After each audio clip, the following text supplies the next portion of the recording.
Vicky pros கோச்சார prediction தோழிகளுக்கு இனிய நல்வாழ்த்துக்கள்.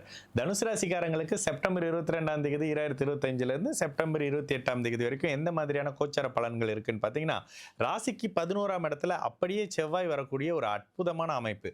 உங்களுடைய மிகப்பெரிய ராஜயோகாதிபதினு சொல்லப்படக்கூடிய செவ்வாய் இப்பொழுது அவருடைய விரய வீட்டுக்கு 12ல மறைஞ்சு அப்படியே 5ஆம் வீட்டினுடைய தன்மையை பார்க்க போறாருங்க.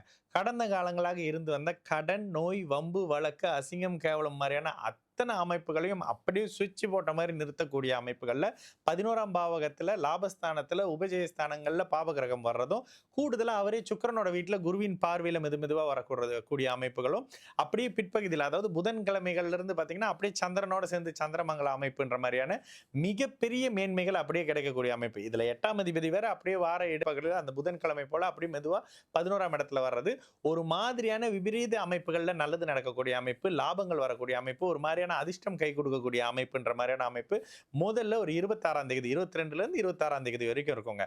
அந்த வார பிற்பகுதியில அப்படியே சந்திரன் 8ஆம் அதிபதியாகி அவர் 12ஆம் இடத்துல மறையிறது அப்படி ஒரு சாதகமான நிலை இல்லை.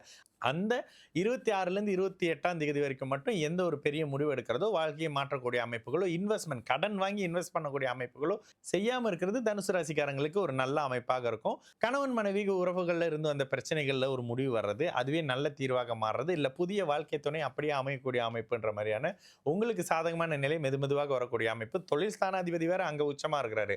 தொழில் நிலைமையில இருந்து அந்த பிரச்சனைகள் அப்படின்ற மாதிரியான சூரியனுடைய திக்பலம் சொல்லி மிகப்பெரிய மேன்மையான அமைப்புகள் அப்படியே தொழில் சார்ந்த அமைப்புகள்லையும் குடும்பம் சார்ந்த அமைப்புகள்லையும் தனி மனிதர் சம்பந்தப்படுற அமைப்புகளையும் வரக்கூடிய தன்மை நிச்சயமாக தனுசு ராசிக்காரங்களுக்கு ஒரு மிகப்பெரிய நல்ல தன்மையை இந்த செப்டம்பர் 22ஆம் தேதியிலிருந்து 28ஆம் தேதிக்குள்ளவே பார்க்க முடியும். இன்னும் சிலருக்கு குழந்தை எதிர்பார்த்து காத்துட்டு இருந்தவங்களுக்கு புதுமண அமைப்புகளாக, அதாவது புதுசா கல்யாணம் ஆனவங்களும் ரொம்ப நாள் குழந்தை காத்திருந்தீங்கன்னா கூட இந்த இடத்துல குழந்தைகளை பற்றியான நல்ல விஷயங்கள், குழந்தைகளால பெருமை வரக்கூடிய அமைப்பு, குழந்தைகளுக்கு கடன் வாங்கி நல்ல தன்மைகள் செய்யக்கூடிய தன்மைன்ற மாதிரியான நல்ல பாசிட்டிவான குழந்தை சார்ந்த அமைப்புகள் இருக்கக்கூடிய ஒரு இனிய வாரமாக இந்த செப்டம்பர் 3ஆம் வாரம் சகல தரப்பு தனுசு ராசிக்காரங்களுக்கு நிச்சயமாக இருக்கும்.